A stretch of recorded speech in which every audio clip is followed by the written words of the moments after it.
ایک دیہاتی نے گارے مٹی کی مدد سے اپنا گھر بنایا۔ گھر میں اس نے چھوٹی سی 7 مسلوں کی مسجد بھی بنائی کیونکہ اس کے 7 بیٹے تھے۔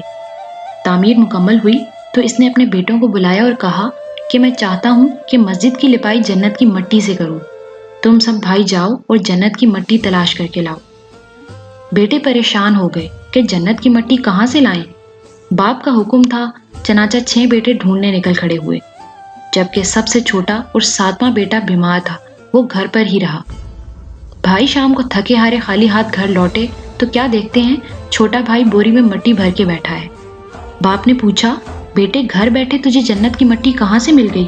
بیٹے نے کہا، سارا دن ماں کے پیچھے پیچھے پھرتا رہا، جہاں جہاں وہ قدم رکھتی تھی وہاں وہاں سے مٹی اٹھا اٹھا کر جمع کرتا رہا، یہ وہی مٹی ہے۔